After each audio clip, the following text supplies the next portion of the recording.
کیسر روم کے دربار میں نا ایک بڑی مشہور روایت ہے کہ جب اس کے پاس نبی پاک صلی اللہ تعالیٰ علیہ وسلم کے نبوت کے بارے میں اطلاع پہنچی تو اس نے کہا یہاں کوئی سردار ہونا اہل عرب کا تو لاؤ، تو ابو سفیان کو لے گئے۔ تو ابو سفیان اس وقت مسلمان نہیں تھے، کہتے ہیں میں نے پوری کوشش کی کہ کسی طریقے سے انہیں نبی پاک علیہ السلام کے بارے میں کوئی ایسی بات بتاؤں کہ معاذ اللہ ان کا ذہن بگڑے۔ ابو سفیان کہتے ہیں میں نے بادشاہ سے کہا، میں نے کہا بادشاہ ایک عجیب بات بتاؤں تمہیں؟ بتاؤ۔ کہنے لگے انہوں نے ایک عجیب دعویٰ کیا ہے کہ میں رات کے تھوڑے سے حصے میں مسجد حرام سے مسجد اقصیٰ گیا ہوں، پھر ساتوں آسمانوں ساتوں زمینوں لو کرسی اور سب کو دیکھ آیا ہوں۔ اب اس دور میں نا جو بندہ اونٹ کی سواری پر یا گھوڑے کی سواری پر مسجد حرام سے مسجد اقصیٰ جانا چاہتا تھا اسے 2 مہینے لگتے تھے، اور یہاں قرآن کہتا ہے لیلن، پوری رات نہیں، رات کا بھی تھوڑا سا حصہ۔ تو آپ یہ بات مانتے؟ وہ کیسر روم چپ کر گیا، بات بڑی مشکل تھی کہ رات کے تھوڑے سے حصے میں مسجد اقصیٰ جانا آنا یہی بڑا مشکل تھا، اور پھر آگے کی بات تو ویسے ہی وراء الورا ہے۔ وہ ابھی چپ کیا ہی تھا کہ اس کے پیچھے نا ایک راہب بیٹھا تھا، عبادت گزار جو مسجد اقصیٰ میں عبادت کرتا تھا۔ وہ کہنے لگا بادشاہ ٹھہر جا، مجھے ایک بات یاد آئی ہے۔ کہا جناب سنائیے۔ تو وہ کہنے لگا ایک رات میں رات کو مسجد اقصیٰ کے سارے دروازے بند کر رہا تھا، مین گیٹ میں بند کرنے لگا تو مجھ سے بند نہیں ہو رہا تھا، میں نے بڑی کوشش کی لیکن بند ہی نہیں ہوتا تھا، اور بھی باقی لوگوں کو بلایا، جدوجہد کی، بند نہیں ہوتا تھا۔ پھر میں نے بڑھائی کو بلایا، مستریوں کو بلایا، میں نے کہا یہ کیا ہو گیا ہے؟ تو وہ کہنے لگے چھت تھوڑی نیچے آ گئی ہے، دروازہ دب گیا ہے، اس وقت کچھ نہیں ہو سکتا۔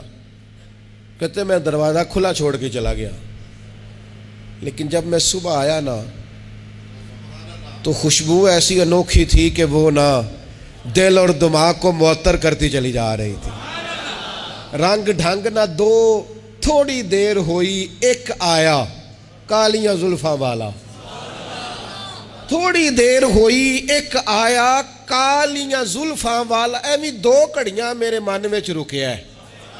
تھوڑی دیر ہوئی ایک آیا کالیاں زلفاں والا، ایویں 2 گھڑیاں میرے من وچ رکیا ہے، ایویں 2 گھڑیاں میرے من وچ رکیا ہے تے کر گیا نور اجالا، نیرا اجالا نہیں، نور اجالا۔ تھوڑی دیر ہوئی ایک آیا کالیاں زلفاں والا، 2 گھڑیاں میرے من وچ رکیا ہے تے کر گیا ہے نور اجالا۔ عرصہ ہوا طیبہ کی گلیوں سے وہ گزرے تھے، اب تک ان گلیوں میں خوشبو ہے پسینے کی۔ کہا اتنی خوشبو، اتنا انوکھا انداز۔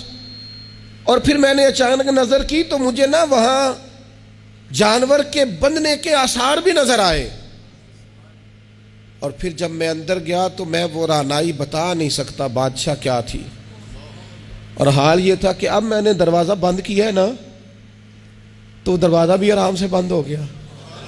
وہ گڑبڑ نہیں تھا، وہ کسی روکنے والے نے روکا تھا۔ وہ کیوں رکا تھا؟ ہمارے صوفیاء کہتے ہیں آپ کو پتہ ہے کہ 18,000 سال کا سفر نبی پاک علیہ السلام نے طے کیا، لیکن جب حضور تشریف لے گئے تو پانی چل رہا تھا تو چلتا رہا، کنڈی ہل رہی تھی تو ہلتی رہی، بستر گرم تھا تو گرم رہا، اور کائنات ساری کی ساری رک بھلا کیوں گئی؟ وہ کہتے اس لیے کہ نبی پاک جان ہے اس کائنات کی، اور جب جان نکل گئی تو دنیا کا نظام رک گیا، اور جب جان اور روح واپس آئی تو پھر نظام دوبارہ سے چلنے لگا۔ اعلیٰ حضرت فاضل بریلوی کہتے ہیں جان ہے وہ جہان کی، اور اگلی بات اس سے بھی نرالی ہے، کہتے ہیں جان ہے وہ، آج جہان ہے نا، اس کا مطلب ہے جان بھی ہے، تو زندہ ہے واللہ تو زندہ ہے۔ کہتے ہیں جان ہے وہ جہان کی، اور جان ہے تو جہان ہے، اگر جان ہے تو جہان ہے، کروں تیرے نام پہ جان فدا، نام بس ایک جان 2 جہاں فدا، میرا 2 جہاں سے بھی نہیں جی بھرا، میں کروں کیا کروڑوں جہاں نہیں۔ عزیز دوستو، وہ کہنے لگا، شخص کہنے لگا میں نے وہ رات ساری دیکھی ہے، یہ جو کہہ رہے ہیں نا وہ مسجد اقصیٰ آئے تھے، بادشاہ مجھے قسم ہے اللہ کی وہ آئے تھے، وہ 2 گھڑیاں میرے من وچ رکے ہیں، وہ کر گئے نور اجالا۔